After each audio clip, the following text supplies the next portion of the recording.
الله أكبر.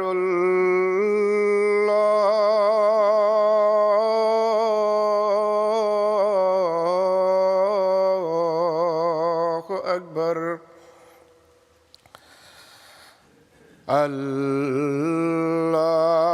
الله أكبر.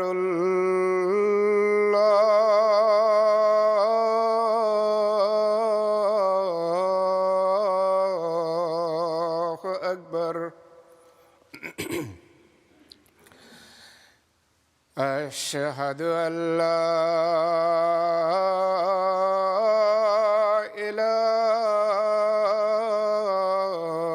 إله إلا الله. أشهد أن لا إله إلا الله. أشهد أن محمدًا رسول الله.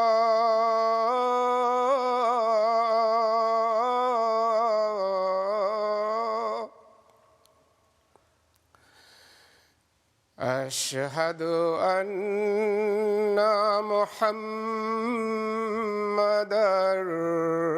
رسول الله. حي على الصلاة.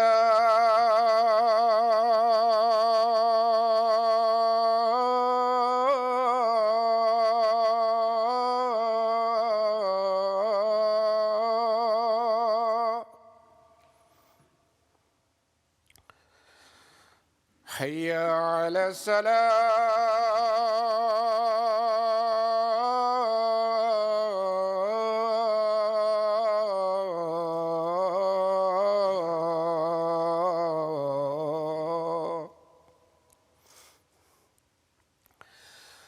حي على الفلاح.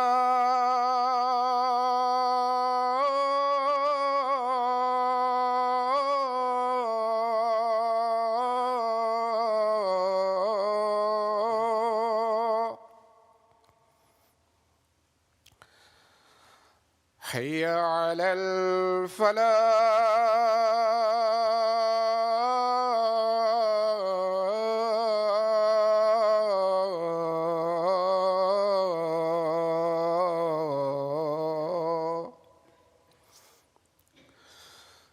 الله أكبر.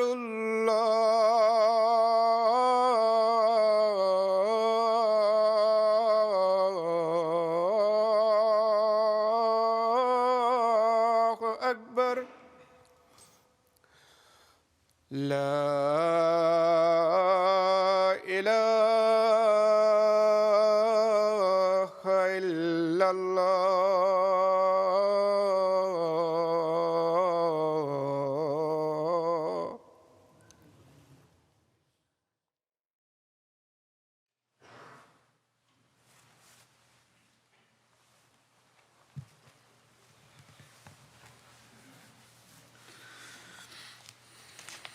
السلام علیکم ورحمۃ اللہ.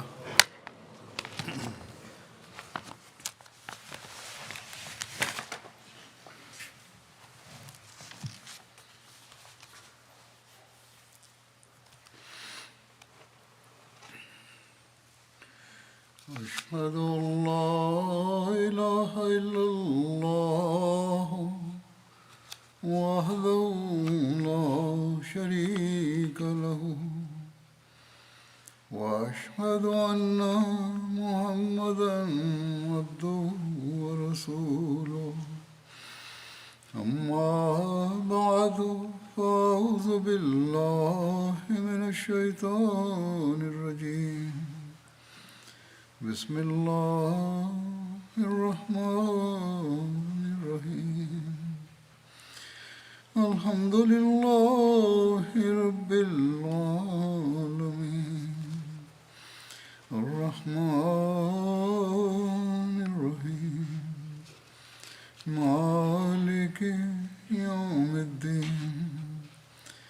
إياك نعبد وإياك نستعين اهدنا الصراط المستقيم صراط الذين أنعمت عليهم غير المغضوب عليهم ولا الضالين.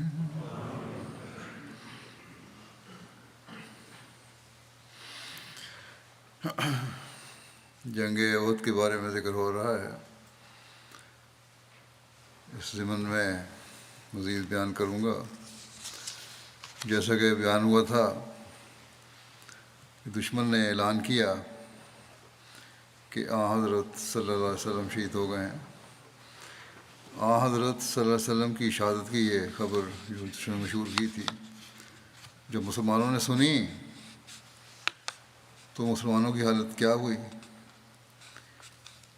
اس کی تفصیل میں بیان ہوا ہے کہ جب ابن کمیہ نے یہ سمجھا کہ اس نے حضرت صلی اللہ علیہ وسلم کو شہید کر دیا ہے، اور اس نے منادی کر دی کہ محمد صلی اللہ علیہ وسلم شہید ہو گئے ہیں. اور یہ بھی کہا جاتا ہے کہ منادی کرنے والا شیطان تھا جو جوال یا جویل بن سراقہ کی شکل میں تھا. جوال ابتدائی صالح مسلمانوں میں سے تھے اور اہل صفہ میں بھی شامل تھے. ان کا نام رسول اللہ صلی اللہ علیہ وسلم نے خندق کے موقع پر تبدیل کر کے عمر رکھ دیا تھا. بہرحال یہ سن کر لوگ جوال پر لپکے کہ انہیں قتل کر دیں، مگر انہوں نے اس منادی سے برات کا اظہار کیا. انہوں نے کہا میں تو کوئی اعلان نہیں کیا. اور خوات بن جبیر اور ابو بردہ نے گواہی دی کہ جب یہ منادی ہوئی تو وہ ان کے پاس اور پہلو میں قتال کر رہے تھے. انہوں نے گواہی دی کہ تم میرے ساتھ لڑ رہے تھے، دشمن کے ساتھ میرے ساتھ مل کے. یہ بھی کہا جاتا ہے کہ اعلان کرنے والا عزب العقبہ تھا جس نے 3 مرتبہ اعلان کیا کہ محمد صلی اللہ علیہ وسلم شہید ہو گئے ہیں. اور اس بارے میں کئی قول ہیں کہ اعلان کس نے کیا تھا. ممکن ہے مختلف لوگوں نے مختلف طور پر دیکھا ہو، مختلف لوگوں نے کیا ہو. یعنی ابن کمیہ نے، ابلیس اور عزب العقبہ میں سے ہر ایک نے اعلان کیا ہو. کوئی شیطانی فطرت انسان بھی یہ اعلان کر سکتا ہے. اس خبر کے پھیلتے ہی مسلمانوں میں سے بعض نے کہا کہ اب جب کہ رسول اللہ صلی اللہ علیہ وسلم شہید ہو گئے ہیں تو تم اپنی قوم کے پاس لوٹ چلو اور وہ تمہیں امان دیں گے. اس پر کچھ دوسرے لوگوں نے کہا کہ اگر رسول اللہ صلی اللہ علیہ وسلم شہید ہو گئے ہیں تو کیا تم اپنے نبی صلی اللہ علیہ وسلم کے دین اور اس کے پیغام کے لیے نہیں لڑو گے یہاں تک کہ تم اپنے رب کے حضور شہید ہو کر حاضر ہو. حضرت ثابت بن دہدہ نے انصار سے کہا کہ اے انصار کے گروہ، اگر محمد صلی اللہ علیہ وسلم شہید ہو گئے ہیں تو اللہ تعالیٰ زندہ ہے اور اسے موت نہیں آ سکتی. اپنے دین کے لیے قتال کرو، اللہ تعالیٰ تمہیں فتح و کامرانی عطا کرنے والا ہے. یہ سن کر انصاری مسلمانوں کا ایک گروہ اٹھا اور انہوں نے حضرت ثابت کے ساتھ مل کر مشرکین کے اس گروہ پر حملہ کر دیا جس میں خالد بن ولید، اکرمہ بن ابو جہل اور عمرو بن عاص اور زرار بن خطاب تھے. مسلمانوں کی اس چھوٹی سی جماعت کو حملہ کرتے ہوئے دیکھ کر خالد بن ولید نے ان پر سخت جوابی حملہ کیا اور ثابت بن دہدہ اور ان کے انصاری ساتھیوں کو شہید کر دیا. ابتری کی اس کیفیت کے بارے میں حضرت مرزا بشیر صاحب نے جو لکھا ہے خاتم النبیین وہ اس طرح ہے. کہتے ہیں کہ اس وقت مسلمان 3 حصوں میں منقسم تھے. ایک گروہ وہ تھا جو حضرت صلی اللہ علیہ وسلم کی شہادت کی خبر سن کر میدان سے بھاگ گیا تھا، مگر یہ گروہ سب سے تھوڑا تھا. ان لوگوں میں حضرت عثمان بن عفان بھی شامل تھے، مگر جیسا کہ قرآن شریف میں ذکر آتا ہے کہ اس وقت کے خاص حالات اور لوگوں کے دلی ایمان اور اخلاص کو مد نظر رکھتے ہوئے اللہ تعالیٰ نے انہیں معاف فرما دیا.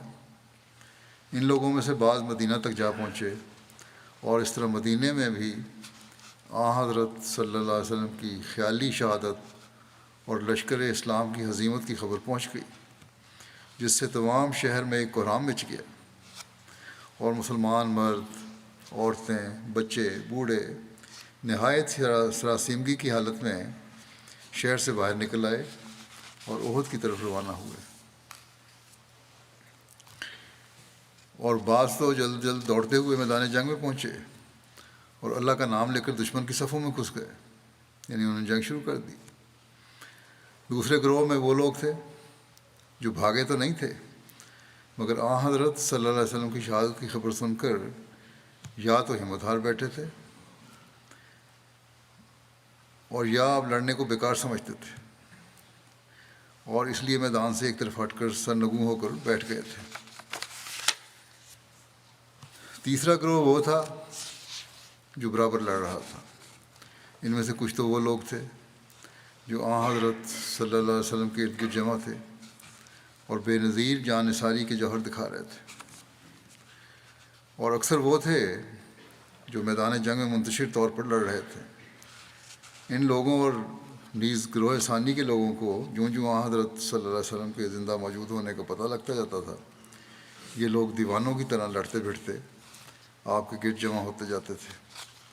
اس وقت جنگ کی حالت یہ تھی کہ قریش کا لشکر گویا سمندر کی مہیب لہروں کی طرح چاروں طرف سے بڑھا چلا آتا تھا، اور میدان جنگ میں ہر طرف سے تیر اور پتھروں کی بارش ہو رہی تھی۔ جان نثاروں نے اس خطرے کی حالت کو دیکھ کر حضرت صلی اللہ علیہ وسلم کے ارد گرد گھیرا ڈال کر آپ کے جسم مبارک کو اپنے بدنوں سے چھپا لیا، مگر پھر بھی جب کبھی حملہ کی رو اٹھتی تو یہ چند گنتی کے آدمی ادھر ادھر دھکیل دیے جاتے تھے، اور ایسی حالت میں بعض اوقات حضرت صلی اللہ علیہ وسلم قریباً اکیلے رہ جاتے تھے۔ کسی ایسے ہی موقع پر حضرت سعد بن ابی وقاص کے مشرک بھائی عتبہ بن ابی وقاص کا ایک پتھر آپ کے چہرے مبارک پر لگا، جس سے آپ کا ایک دانت ٹوٹ گیا اور ہونٹ بھی زخمی ہوا۔ ابھی زیادہ وقت نہ گزرا تھا کہ ایک اور پتھر جو عبداللہ بن شہاب نے پھینکا تھا، اس نے آپ کی پیشانی کو زخمی کیا، اور تھوڑی دیر کے بعد تیسرا پتھر جو ابن کمیہ نے پھینکا تھا آپ کے رخسار مبارک پر آ کر لگا، جس سے آپ کے مغفر یعنی خود کی 2 کڑیاں آپ کے رخسار میں چپ کر رہ گئیں۔ سعد بن ابی وقاص کو اپنے بھائی عتبہ کے اس فعل پر اس قدر غصہ تھا کہ وہ کہا کرتے تھے کہ مجھے کبھی کسی دشمن کے قتل کے لیے اتنا جوش نہیں آیا جتنا مجھے احد کے دن عتبہ کے قتل کا جوش تھا۔ حضرت مسلم موعود رضی اللہ عنہ دعا کی قبولیت کی فلسفی کا مضمون بیان کر رہے ہیں۔ یہ بیان کرتے ہوئے ایک لمبی تفصیل کے ساتھ آپ نے احد کے اس واقعے کا بھی ذکر کیا ہے۔ یہ ذکر کرتے ہوئے فرماتے ہیں کہ میں نے جو یہ کہا کہ انگریز قوم سچے دل سے توحید پر قائم ہو کر مجھ سے دعا کی درخواست کرے تو اسے فتح حاصل ہوگی، یہ 1940 میں دوسری جنگ عظیم کے وقت کی بات ہے۔ یا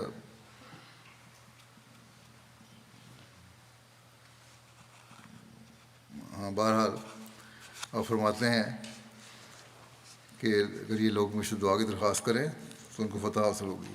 یہ خدا تعالیٰ کی پیش گوئیوں، اس کے کلام اور میری رویاؤں کے عین مطابق ہے۔ حضرت مسیح علیہ السلام نے اس قوم کے لیے بہت دعائیں کی ہیں، مگر ان قوموں نے خدا تعالیٰ کے تخت پر ایک بندے کو بٹھایا ہوا ہے، اس لیے خدا تعالیٰ ان کو ابتلاؤں میں ڈال رہا ہے، یعنی حضرت عیسیٰ کو خدا کا بیٹا بنایا ہوا ہے، اس لیے ابتلا میں پڑے ہوئے ہیں لوگ، دعائیں ان کے لیے پڑی ہوئی ہیں۔ پھر آپ نے ذکر کیا پیغامیوں کا کہ پیغامی انکار کریں تو بے شک کریں، یعنی پیغامیوں کی نظریہ اس سے مختلف ہے جو مسلم عہد بیان فرما رہے ہیں۔ بہرحال اللہ فرماتے ہیں کہ مگر حضرت مسیح موعود علیہ السلام نے ان کے متعلق جو دعائیں کی ہیں ان کے قبول ہونے میں روک ان کا شرک ہی ہے، اور اگر یہ روک جزواً یا کلاً دور ہو جائے تو یہ دعائیں فوراً قبولیت کا جامہ پہن لیں گی۔ میں نے کئی رویا ایسے دیکھے ہیں کہ میری دعاؤں سے ان کی مصیبتیں ٹل سکتی ہیں، مگر اس کا یہ مطلب نہیں کہ میں جو دعا کرتا ہوں وہ ضرور قبول ہوتی ہے۔ اگر میرے اختیار میں یہ بات ہوتی تو میں ان تکلیفوں کو ہی کیوں نہ ٹال دیتا جو خود ہمیں آتی ہیں۔ قرآن کریم میں ہے کہ کفار حضرت صلی اللہ علیہ وسلم سے کہتے تھے کہ اگر تم خدا تعالیٰ کی اتنے ہی محبوب ہو تو کیوں تمہارا فلاں کام نہیں ہو جاتا؟ مگر اللہ تعالیٰ فرماتا ہے کہ اے محمد صلی اللہ علیہ وسلم ان سے کہہ دے کہ اگر میرے اختیار کی بات ہوتی تو میں سب بھلائیاں اپنے ہی لیے جمع نہ کر لیتا۔ بس اگر حضرت صلی اللہ علیہ وسلم کا یہ قانون نہ تھا کہ آپ کی ہر دعا قبول ہو تو میرے لیے کیوں کر ہو سکتا ہے؟ جب حضرت صلی اللہ علیہ وسلم کے لیے بھی یہی قانون تھا کہ جب خدا تعالیٰ دعا قبول کرنے کے لیے تیار ہو اور کسی نشان کے ذریعے آپ کی عزت قائم کرنا چاہے تو وہ ضرور قبول کر لیتا ہے۔ تو میرے لیے یا کسی اور کے لیے اس کے خلاف کیوں کر ہو سکتا ہے؟ میں تسلیم کرتا ہوں کہ انگریزوں کی طاقت میں ہے کہ چاہیں تو ہمیں پھانسی دے دیں یا قید کر دیں، حالانکہ اس وقت وہ دشمن کے مقابلے میں کمزور نظر آتے ہیں۔ جنگ عظیم اس وقت ان کا کافی برا حال تھا، مگر باوجود اس کے میرا دعویٰ ہے کہ میری دعا سے ان کی مشکلات دور ہو سکتی ہیں، کیونکہ انگریزوں کا ہماری جانوں پر تصرف اور قانون کے ماتحت ہے، اور اس بارے میں دعا کی قبولیت ایک اور قانون کے ماتحت ہے۔ حضرت صلی اللہ علیہ وسلم کو پکڑنے کے لیے ایران کے بادشاہ نے ارادہ کیا تھا، مگر ابھی پکڑنے والے نہ آئے تھے، صرف پیغام لے کر یمن کے گورنر کے آدمی پہنچے تھے، مگر آپ نے ان سے فرمایا کہ جاؤ اپنے آقا سے کہہ دو کہ ہم نہیں آتے، تمہارے خدا کو ہمارے خدا نے مار دیا۔ اللہ تعالیٰ نے اس بادشاہ کے لڑکے کو تحریک کی اور اس نے اپنے باپ کو مار دیا، مگر احد کی جنگ میں دشمن نے آپ پر حملہ کیا، پتھر مارے، آپ کے دانت ٹوٹ گئے، سر زخمی ہو گیا اور خود کی کیلیں سر میں کھب گئیں، آپ بے ہوش ہو کر گر پڑے اور آپ کے اوپر بعض اور صحابہ گرے اور صحابہ نے خیال کر لیا کہ آپ شہید ہو گئے۔ اب کوئی کہے کہ اگر اللہ تعالیٰ کو آپ کی اتنی عزت منظور تھی کہ آپ کی خاطر ایران کے بادشاہ کو اتنی دور مروا دیا تو اس نے احد کے میدان میں کافروں کو آپ کو اس طرح پتھر کیوں مارنے دیے؟ تو یہ اعتراضات درست نہیں، یہ اللہ تعالیٰ کی مصلحتیں اور حکمتیں ہوتی ہیں، یہ راز ہیں۔ بعض مواقع پر وہ تھوڑی سی بات پہ پکڑ لیتا ہے اور بعض دفعہ کسی مصلحت کے ماتحت ڈھیل دیتا ہے تا انسان کی بے بسی اور بے سامانی ظاہر ہو۔ بہرحال یہ واقعہ چل رہا ہے۔ قتل کی افواہ کے بعد پھر حضرت صلی اللہ علیہ وسلم کا اچانک دیدار بھی ہوا صحابہ کو۔ اس کی تفصیل میں لکھا ہے کہ حضرت ابو عبیدہ وہ پہلے شخص تھے جنہوں نے اس وقت سب سے پہلے رسول اللہ صلی اللہ علیہ وسلم کو پہچانا کہ آپ زندہ سلامت موجود ہیں۔ حضرت ابو عبیدہ کہتے ہیں کہ میں نے حضرت صلی اللہ علیہ وسلم کو آپ کی آنکھوں کی وجہ سے پہچانا جو خود کے نیچے سے روشن اور منور نظر آ رہی تھی۔ خود وہ خول ہوتا ہے جو جنگ کے وقت سپاہی سر اور چہرے کی حفاظت کے لیے اوڑھتا ہے۔ بہرحال کہتے ہیں مجھے آنکھیں میں بڑی خوب چمک اور روشنی نظر آ رہی تھی، مجھے پتہ لگ گیا کہ آپ وسلم زندہ ہے۔ غرض میں نے جیسے ہی آپ کو پہچانا تو پوری قوت سے چلایا، اے مسلمانوں تمہیں خوشخبری ہو، یہ رسول اللہ صلی اللہ علیہ وسلم موجود ہیں۔ اس وقت حضرت صلی اللہ علیہ وسلم نے میری طرف اشارہ کر کے مجھے روکا کہ خاموش رہو۔ ایک دوسری روایت میں ہے کہ سب سے پہلے ایک اور صحابی تھے جنہوں نے حضرت صلی اللہ علیہ وسلم کو پہچانا۔ چنانچہ ایک مصنف لکھتا ہے کہ گڑھے میں گرنے کے بعد رسول اللہ صلی اللہ علیہ وسلم کا تمام جسم مبارک خون سے تر بتر تھا۔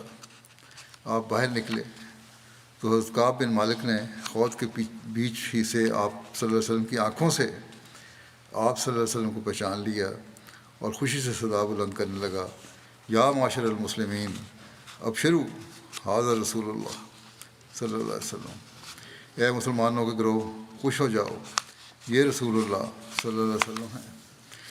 اس پر رسول اللہ صلی اللہ علیہ وسلم نے انہیں خاموش رہنے کا اشارہ فرمایا، لیکن مسلمانوں کو جیسے جیسے اطلاع ملتی گئی سب آپ کی طرف لپکتے آئے۔ ان میں حضرت ابوبکر صدیق، حضرت عمر بن خطاب، حضرت علی بن ابی طالب، حضرت طلحہ بن عبید اللہ، حضرت زبیر بن عوام، حضرت حارث بن سما اور دیگر مسلمان بھی تھے۔ آپ صلی اللہ علیہ وسلم اپنے ان اصحاب کے ہمراہ جبل احد کی ایک گھاٹی میں پناہ گزین ہوئے۔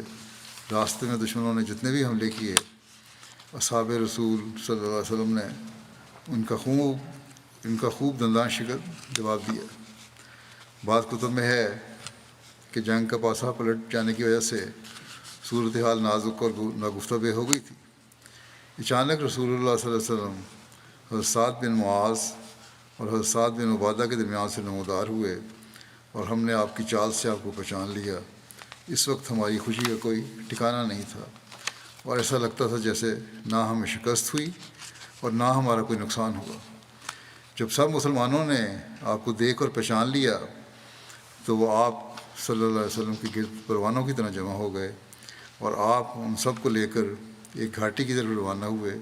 اس وقت آپ کے ساتھ حضرت ابوبکر، حضرت عمر، حضرت علی، حضرت زبیر اور حضرت حارث بن سما تھے۔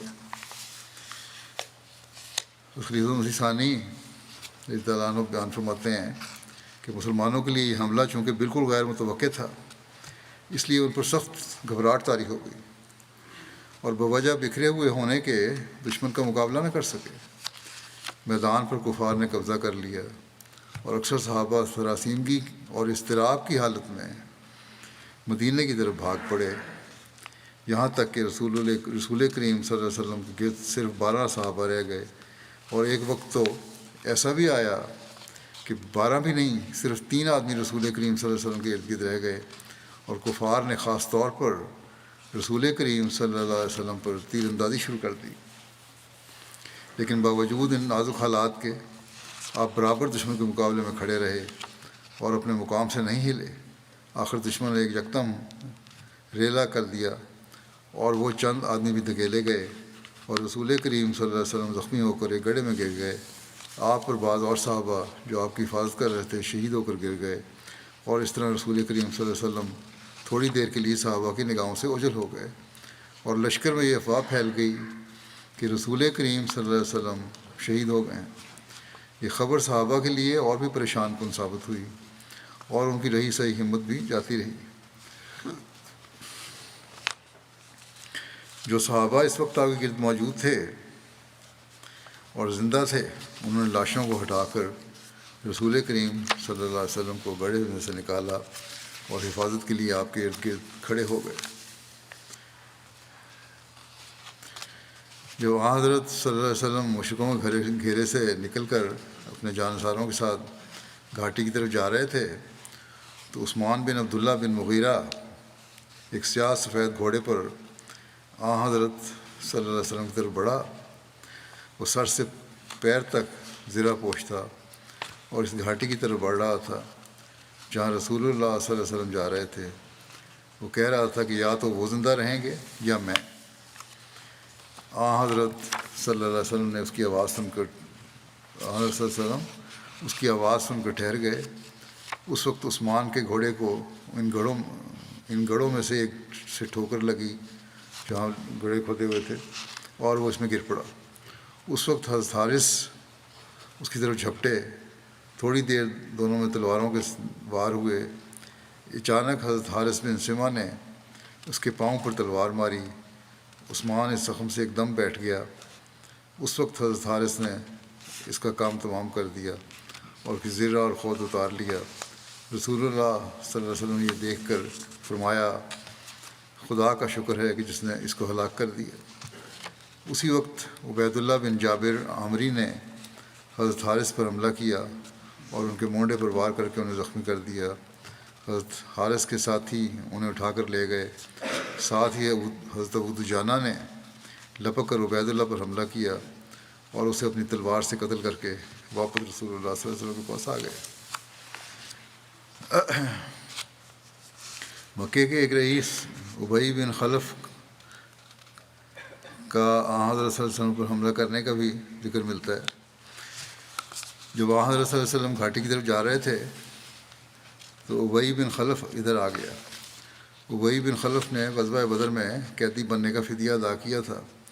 اس نے کہا کہ میرے پاس اود گھوڑا ہے جسے میں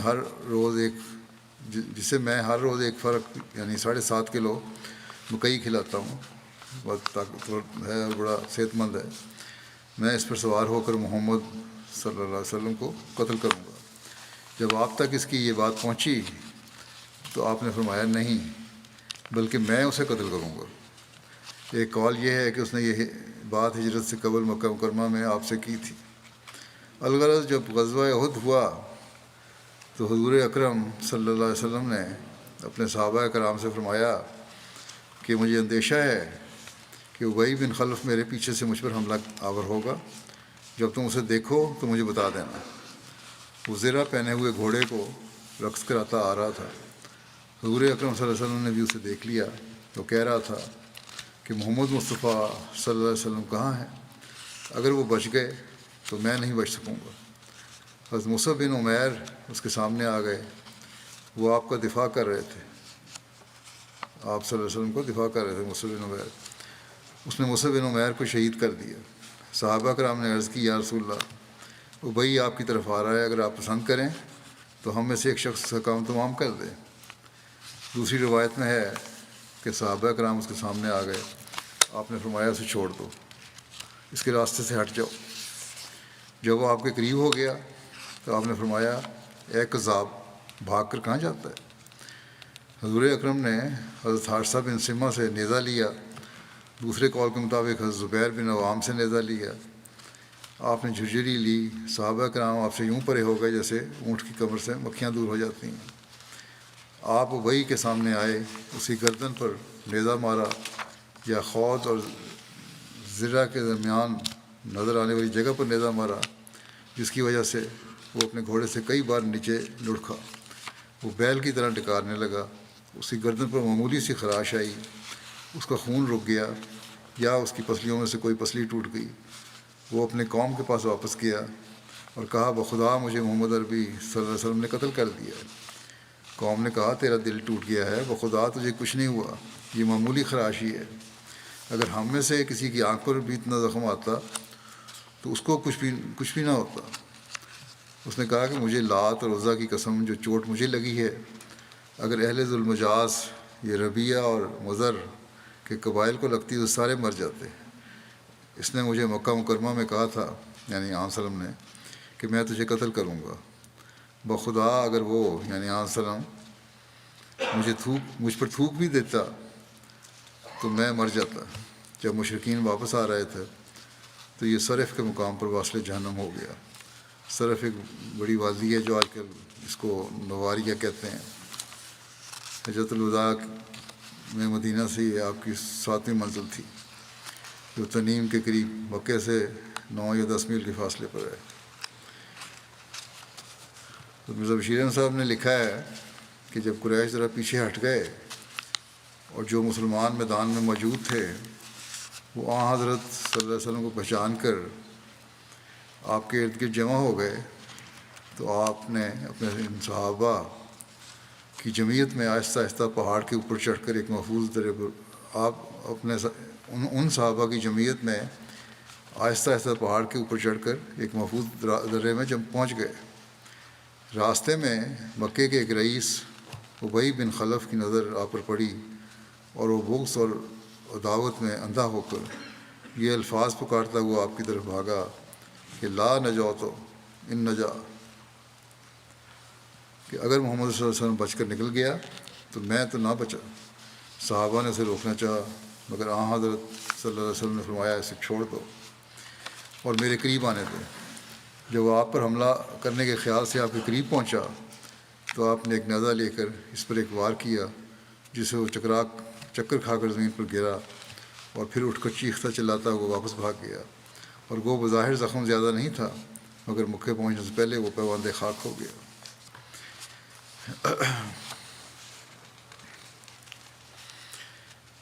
حضرت صلی اللہ علیہ وسلم اپنے اصحاب کے ساتھ گھانٹی میں پہنچے۔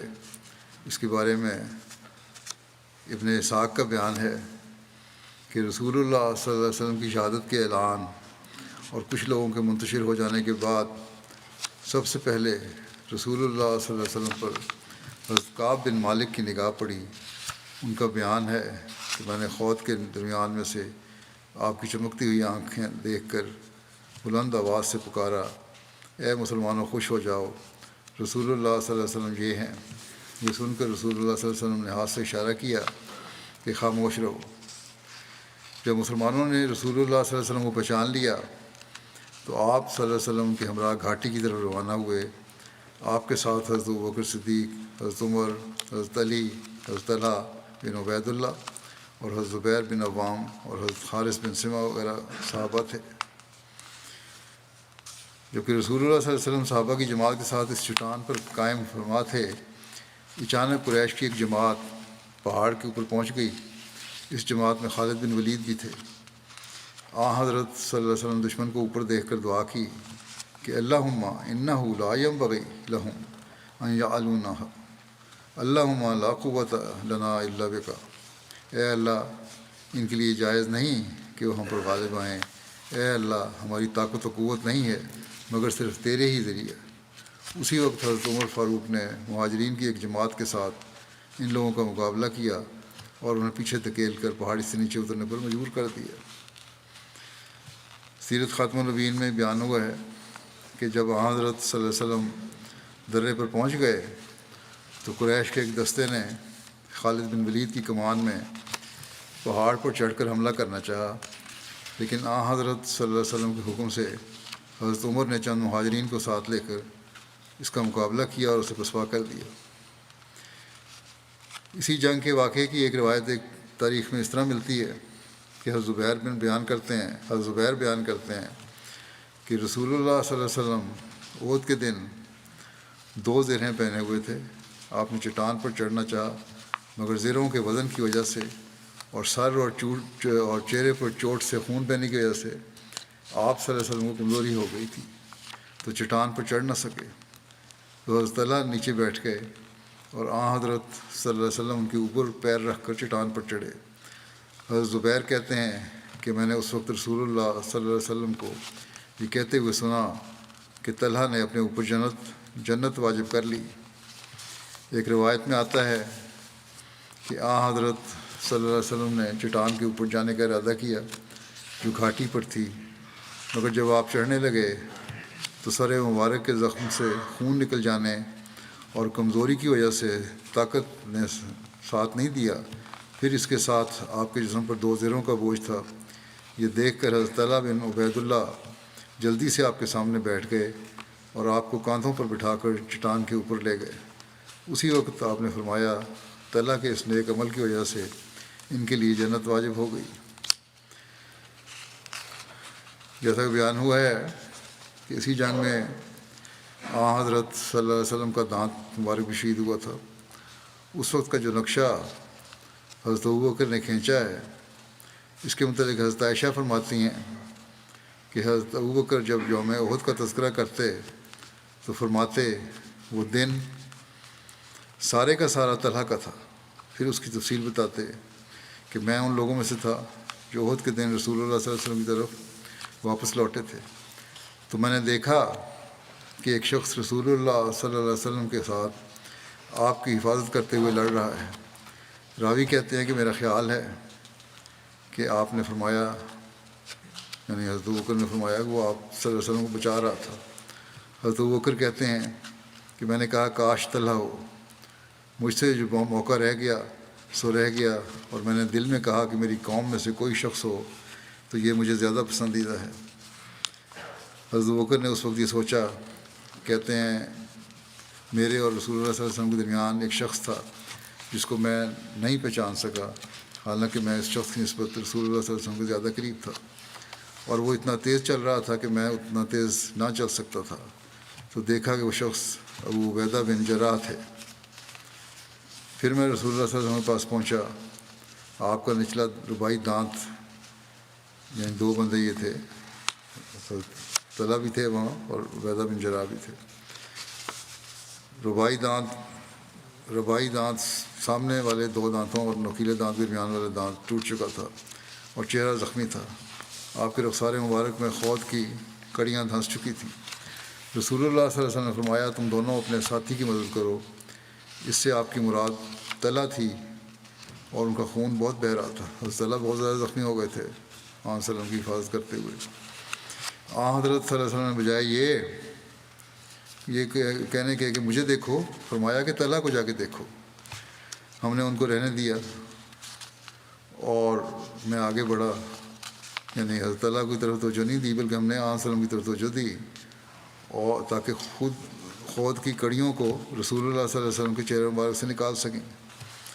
اس پر حضرت ابو عبیدہ نے کہا کہ میں آپ کو اپنے حق کی قسم دیتا ہوں کہ آپ اسے میرے لیے چھوڑ دیں. بس میں نے ان کو چھوڑ دیا حضرت ابو عبیدہ کی درخواست پر کہ میں نکالوں گا یہ کڑیاں. آپ نے پیچھے ہٹ گئے. حضرت ابو عبیدہ نے ناپسند کیا کہ ان کڑیوں کو ہاتھ سے کھینچ کر نکال لیں اور اس سے رسول اللہ صلی اللہ علیہ وسلم کو تکلیف پہنچے، تو انہوں نے ان کڑیوں کو اپنے منہ سے نکالنے کی کوشش کی اور ایک کڑی کو نکالا تو کڑی کے ساتھ ان کا اپنا سامنے کا دانت بھی ٹوٹ گیا. پھر دوسری کڑی نکالنے کے لیے میں آگے بڑھا کہ میں بھی ایسا ہی کروں جیسا انہوں نے کیا. تو حضرت ابوبکر نے کہتے ہیں کہ میں نے کہا کہ میں بھی اسی طرح دوسری کڑی نکالنے کی کوشش کرتا ہوں. تو حضرت ابو عبیدہ نے پھر کہا کہ میں آپ کو اپنے حق کی قسم دیتا ہوں کہ آپ اسے میرے لیے چھوڑ دیں، یعنی دوسری کڑی بھی میں ہی نکالوں گا، آپ نہیں. انہوں نے حضرت ابوبکر کو کہا تھا، پھر پیچھے ہٹ گئے. پھر انہوں نے ویسا ہی کیا جیسا پہلے کیا تھا.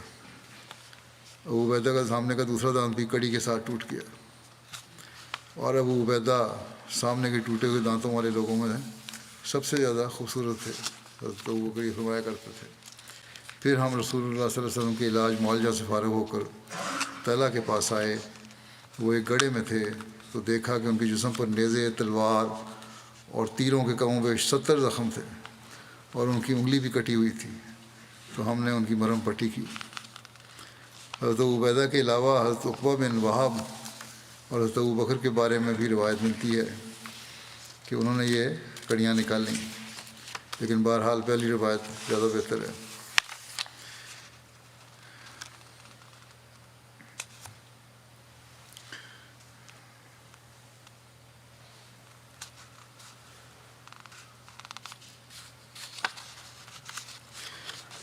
ابو سعید خدری روایت کرتے ہیں کہ حضرت صلی اللہ علیہ وسلم کے چہرہ مبارک سے 2 کڑیاں جب نکالی گئیں تو خون ایسے بہنے لگا جیسے بھرے ہوئے مشکیزے سے پانی نکلتا ہے. مالک بن سنان خون کو اپنے منہ سے چوسنے لگے. آپ نے ان کو کہا کہ کیا تو خون پی رہا ہے؟ اس نے کہا کہ جی ہاں.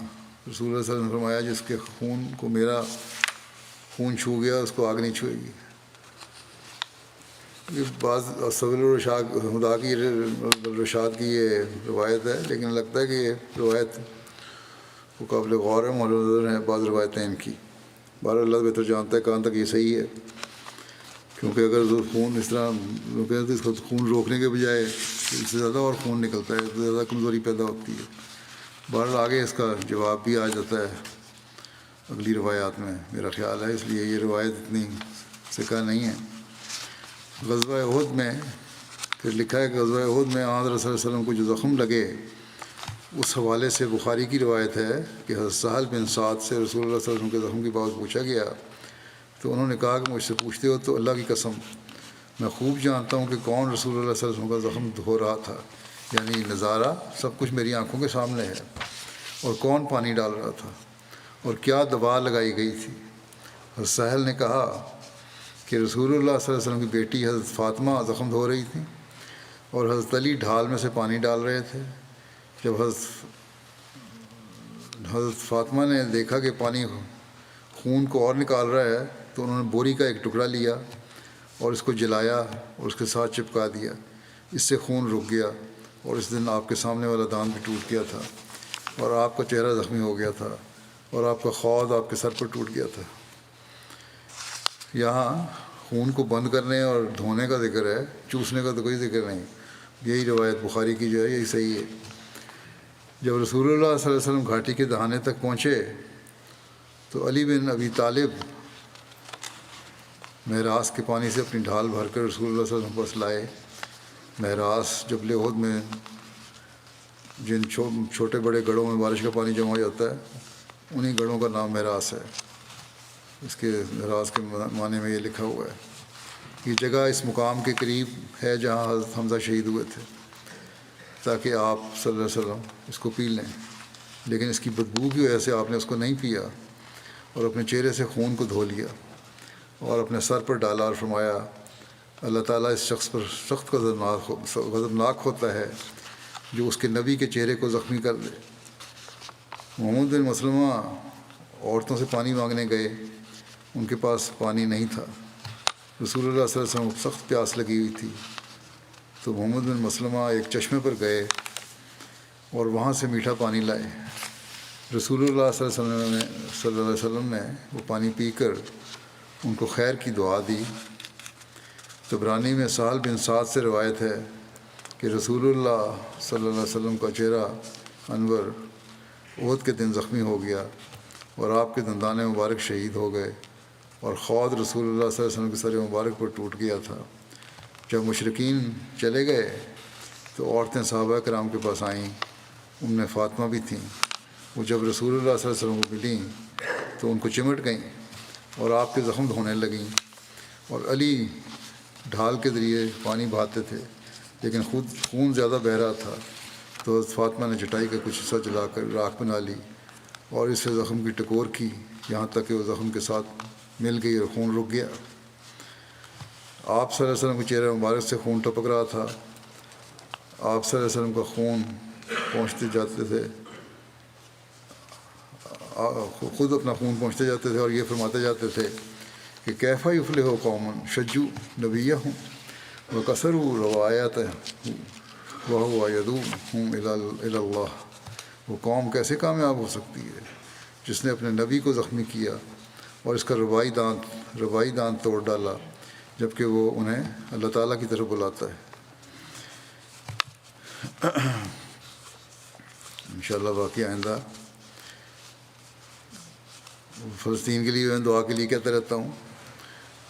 اب یہ مسلمان ملکوں کا حال ہو گیا ہے، بجائے اس کے کہ اکٹھے ہو کے فلسطین کو بچانے کی فکر کریں، خود مسلمانوں نے لڑنا شروع کر دیا اور پاکستان اور ایران میں بھی اب سنا اب چکر شروع ہو گئی ہے، ایک دوسرے پہ بم بھی مارے انہوں نے.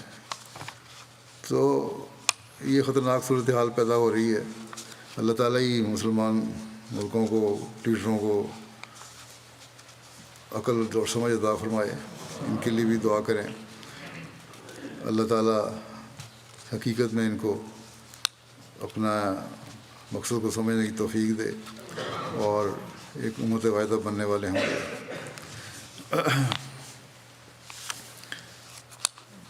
نماز کے بعد میں 2 جنازے ہی پڑھاؤں گا. جنازہ غائب ایک ہے سید مولود احمد صاحب ابن سید داؤد مظفر شاہ صاحب کا، جو گزشتہ دنوں 76 سال کی عمر میں وفات پا گئے تھے. انا للہ و انا الیہ راجعون.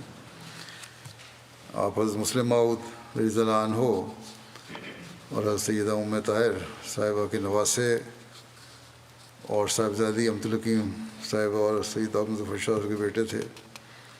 اللہ کے فضل سے موسی تھے، میرے خالہ زاد بھی تھے اور میری اہلیہ کے بھائی بڑے بھائی تھے.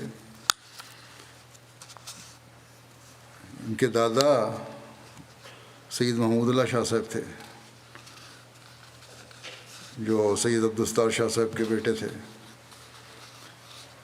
ڈاکٹر سید عبدالستار شاہ صاحب کا تقویٰ اور طہارت بڑا انتہا کو پہنچا ہوا تھا. بڑی عاجزی اور انکساری اور تھی ان میں، اور حقوق اللہ اور حقوق العباد کی ادائیگی میں بہت بڑے ہوئے تھے. وہ حضرت مرزا بشیر احمد صاحب نے ایک روایت درج کی ہے ان کے بارے میں، عبدالستار شاہ صاحب کے بارے میں. کہتے ہیں انہوں نے مجھے خود بیان کیا ہے، یہ ڈاکٹر سید عبدالستار شاہ صاحب نے میاں بشیر احمد صاحب کو خود بیان کیا کہ ایک دفعہ خلیفہ اول بہت زیادہ بیمار ہو گئے، اور یہ اس زمانے کی بات ہے جب وہ حضور کے مکان میں رہتے تھے. حضرت مسلم موعود علیہ السلام نے بکروں کا صدقہ دیا. ڈاکٹر صاحب کہتے ہیں کہ میں بھی موجود تھا وہاں. میں رات کو حضرت خلیفہ اول کے پاس رہا اور دوا پلاتا رہا. صبح جب حضرت مسیم علیہ السلام تشریف لائے تو حضرت خلیفہ اول نے عرض کیا کہ حضور ڈاکٹر صاحب ساری رات میرے پاس بیدار رہے اور دوا وغیرہ کا اہتمام پلاتے رہے. حضرت مسیح علیہ السلام بہت خوش ہوئے اس بات پر اور فرمانے لگے کہ ہم کو بھی ان پر رشک آتا ہے، یہ بہشتی کنبہ ہے.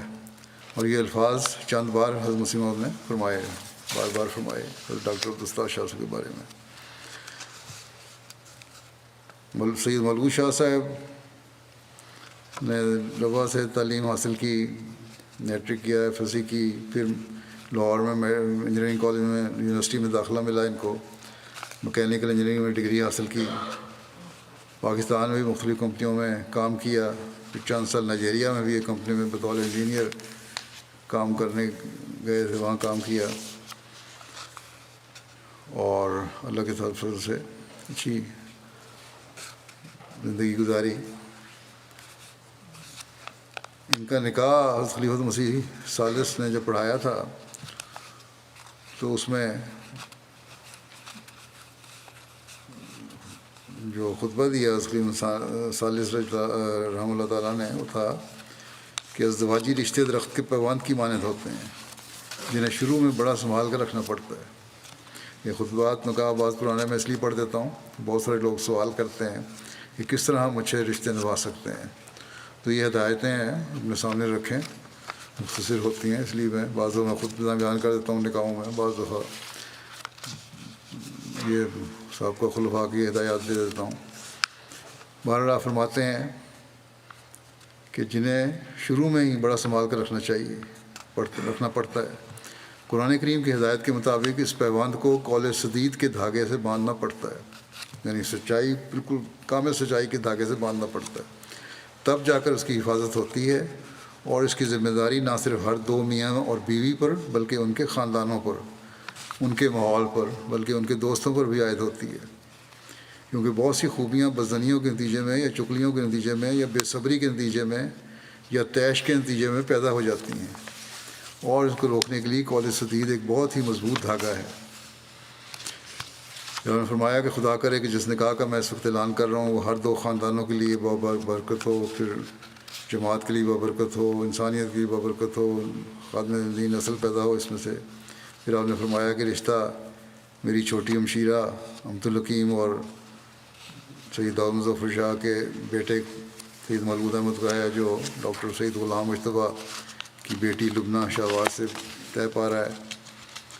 پھر ڈاکٹر صاحب کے بارے میں آپ نے فرمایا کہ ڈاکٹر صاحب ابتدائی ڈاکٹروں میں سے ہیں جنہوں نے مغربی افریقہ میں بطور واقف ڈاکٹر کام کیا، اور ان کے ہاتھ میں اللہ تعالیٰ نے بہت شفا بخشی. بڑے کامیاب سرجن کے طور پر وہ پہلے گانا میں کام کرتے رہے، پھر کچھ عرصے کے بعد انہیں نائجیریا بھیجا گیا، وہاں بھی انہوں نے اپنا عارضی وقت پورا کیا. پھر دل کی عارضہ میں بیمار ہو کے وجہ سے واپس لوٹنا پڑا.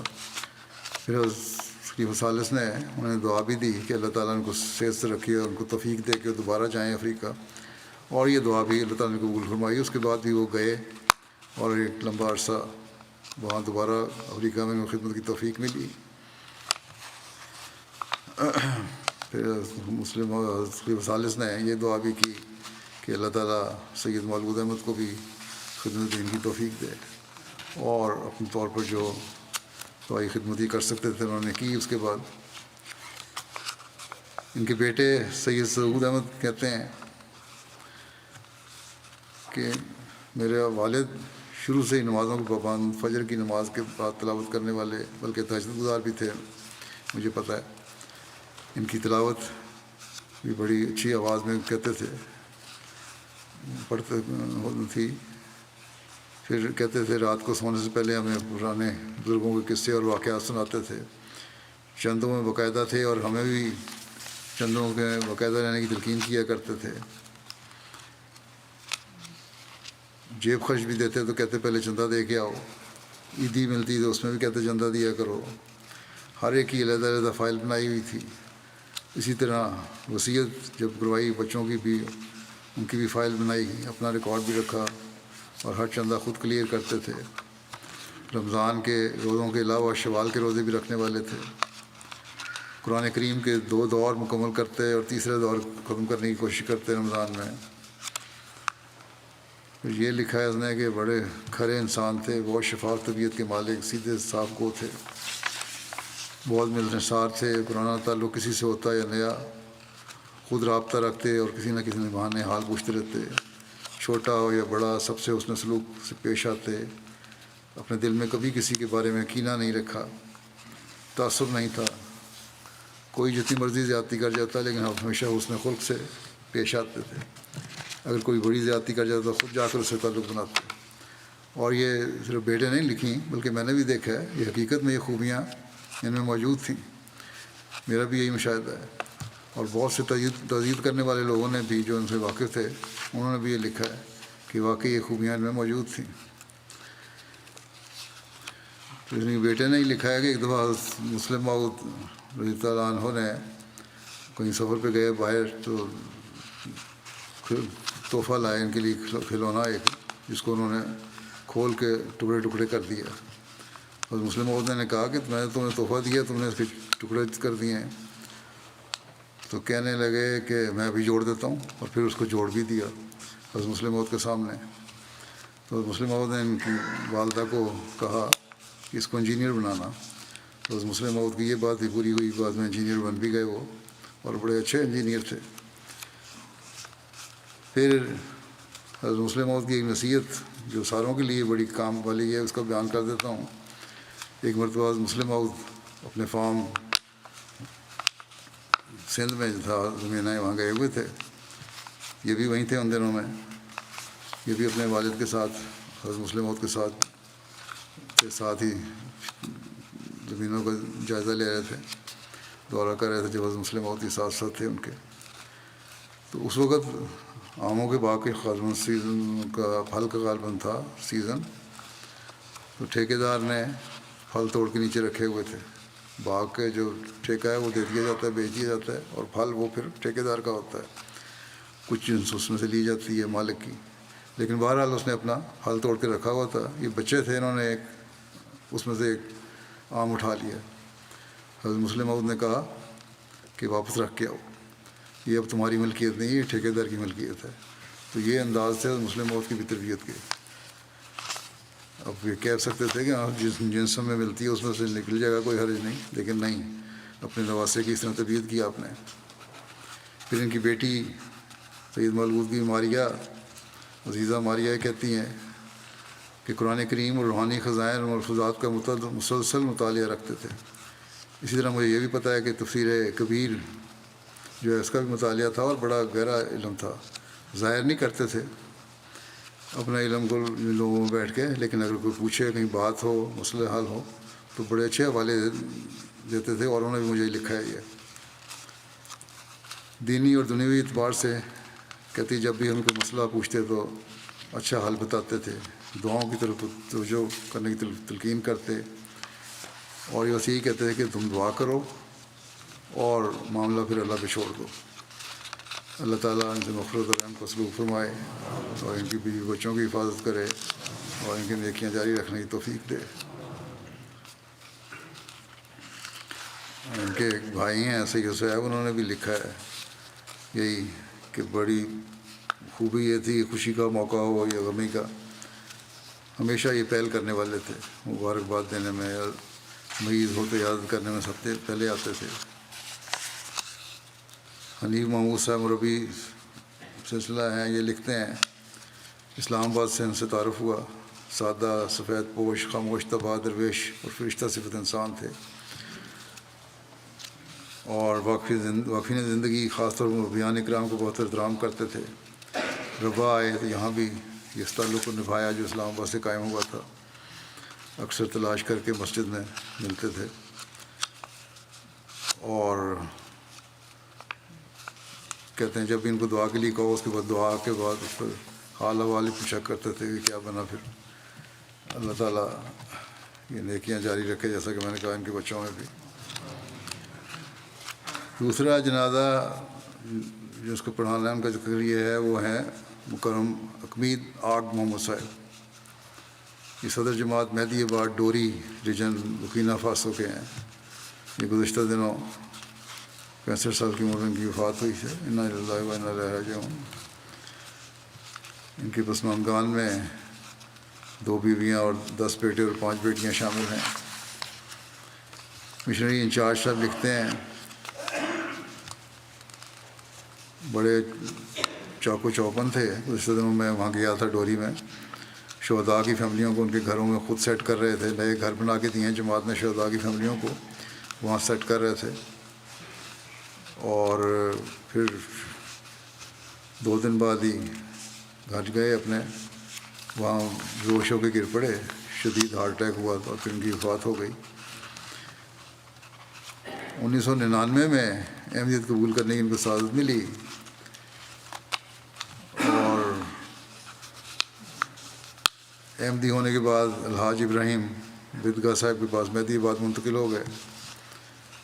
اور الحاج ابراہیم بدگاہ صاحب کے قریبی دیہات میں تبلیغ کے لیے بھی جاتے تھے. تبلیغ کے نتیجے میں بہت سی جماعتیں انہوں نے قائم کیں. محکمہ جنگلات میں فارسٹ گارڈ کے نمائندے کے طور پر گورنمنٹ ملازم تھے. وہاں دہشت گردی کی وجہ سے فارغ ہو گئے. فصل کی کٹائی ہوتی, تمام احباب سے اپنی فصل سے زکوٰۃ کا حصہ الگ کرواتے اور سب کی زکوٰۃ کا حساب بنا کر سیکرٹری مال کو دیتے, رسید کٹواتے. 5 سال بطور صدر جماعت مہدی آباد بھی خدمت کی توفیق مل رہی. نرم اور دھیمے مزاج کے آدمی تھے, کبھی غصہ نہیں کرتے تھے. جب 11 جنوری 23 کو مہدی آباد میں دہشت گردوں نے حملہ کیا تو اس دن یہ مغرب کی نماز ادا کر کے گھر جا چکے تھے. اس واقعہ کے بعد افراد جماعت میں بہت خوف و ہراس تھا, اور شہادتوں کی وجہ سے بہت نڈھال بھی تھے لوگ. آپ نے ان کو بہت حوصلہ دیا. اور پھر دوبارہ جب میں نے ان کو کہا کہ مہدی آباد کو کہ لوگوں کو ڈوری شہر میں منتقل کر دیں, بڑی جافشانی سے یہ سارے کام کیے آپ نے, لوگوں کو حوصلہ دلوایا اور آبادکاری کروائی. تمام احباب جماعت کو اپنی نگرانی میں ڈوری منتقل کرنے کے انتظامات کیے, اور پھر وفات تک ان سب شہداء کی خاندانوں کی ضروریات کا خیال رکھتے رہے. رانا فاروق صاحب مبلغ ہیں ڈوری کے, کہتے ہیں کہ نماز فجر کے بعد روزانہ تمام شہداء کی فیملیوں کے پاس سلام کرنے جاتے, خیریت دریافت کرتے, کوئی مسئلہ ہوتا تو فوری ان کا حل کرنے کی کوشش کرتے. اس وقت کہتے ہیں کہ ڈوری میں مختلف جماعتوں کے 800 کے قریب لوگ ہیں جو متاثرین قیام پذیر ہیں, وہاں ان کا خیال رکھتے, سب کا ہر وقت ان کی خدمت کے لیے تیار رہتے. نمازوں میں بڑے باقاعدہ نظام جماعت کے مکمل تعاون کرنے والے, اور دوسروں کو اس کی تلقین بھی کرتے تھے. اللہ تعالیٰ ان سے مغفرت اور رحم کا سلوک فرمائے. ان کی اولاد کو بھی, لواحقین کو بھی صبر اور حوصلہ عطا فرمائے. ان کی نیکیاں جاری رکھنے کی توفیق عطا فرمائے.